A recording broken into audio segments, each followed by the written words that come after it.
The sky is not what you think it is. I've spent over 20 years inside it, closer to it than most people will ever be. And I'm telling you now, it is not what you think it is. Above the cloud line, things the sky should not have known. Commercial flying isn't mysterious. People who don't do it for a living tend to think it is.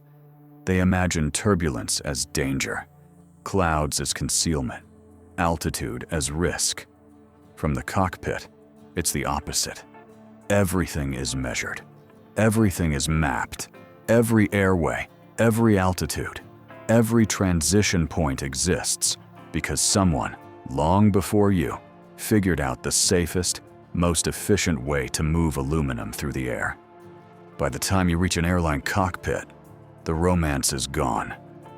You trust procedures because they work. You trust instruments because they don't care how you feel. You trust airspace because it's regulated down to the mile and the minute. The sky, as far as we're concerned, is owned. Most flights blend together after a while.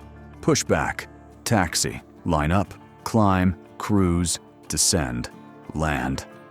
Weather is either something you work around or something you delay for. Traffic is background noise. Emergencies are rare. And when they happen, they follow predictable patterns. That's why training exists. That's why checklists exist. You're taught early on not to personalize anomalies. Systems fail sometimes. Humans make mistakes. You correct, you continue, you log it if you need to. Aviation is built on the idea that nothing should ever surprise you. And for most of my career, that was true. I've flown in every condition that makes passengers grip armrests and swear off flying forever. Severe turbulence, lightning crawling across the windshield, winds strong enough that landing felt like setting the airplane down sideways. None of that stuck with me. None of that made me question the job. What stuck were the flights where nothing went wrong. Clear weather, normal traffic, nominal systems. Those are the ones that bother me now. There's a confidence that comes with airline flying that's hard to explain unless you've been there. Between GPS, inertial systems, radar, traffic displays, and constant communication with air traffic control, there shouldn't be anything you don't know about in the sky around you. The phrase we use is situational awareness. Modern cockpits are designed to make it nearly impossible to lose. That's why when something doesn't line up, it's unsettling in a way turbulence never is. Turbulence is chaotic, but it follows rules. What I'm talking about are moments when the sky behaves like it skipped a step. I didn't notice it at first. Most pilots wouldn't. The first few times it was easy to write off as clerical noise. A bad timestamp, a delayed data entry. Someone on the ground, clicking the wrong field in a system that feeds a dozen others. Aviation runs on layers of software stitched together over decades. Small errors happen, but small errors don't repeat cleanly. They don't show up across independent systems that aren't supposed to talk to each other. They don't persist after you double-check them. And they definitely don't leave you with the feeling that something arrived before it should have. There's an unspoken rule in this job. You don't chase ghosts. You stick to what you can verify. You fly the airplane. You let maintenance worry about hardware, and dispatch worry about paperwork. Still, there are things pilots talk about quietly, usually off the record. Routes that feel short on certain days. Calls that don't quite sound right until later.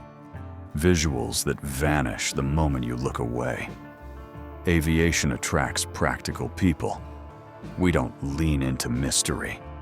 That's why it took me years to accept that what I was seeing wasn't random. It wasn't weather. It wasn't fatigue. And it wasn't coincidence. The sky behaves the way it does because we expect it to.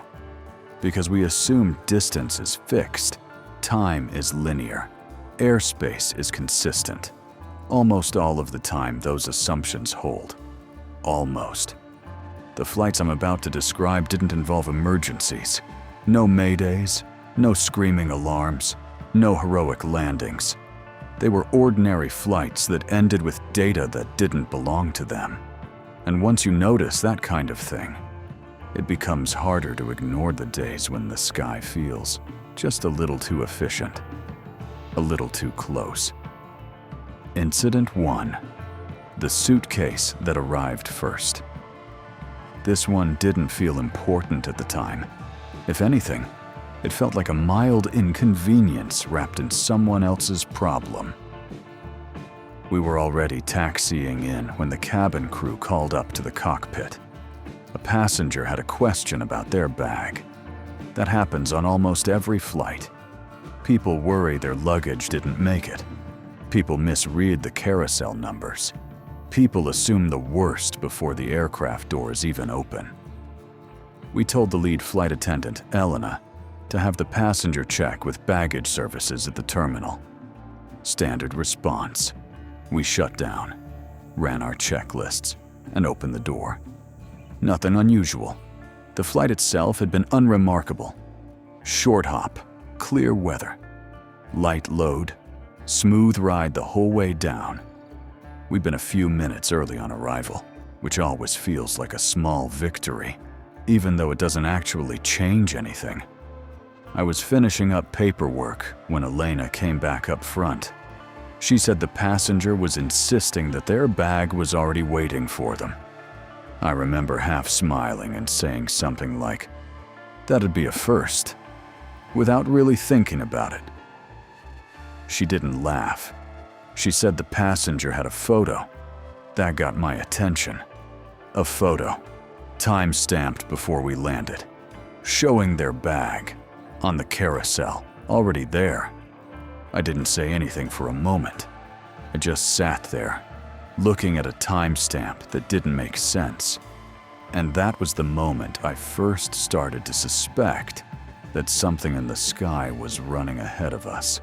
Not behind, not beside, ahead. And if that was true, the question wasn't how. The question was how many times it had already happened.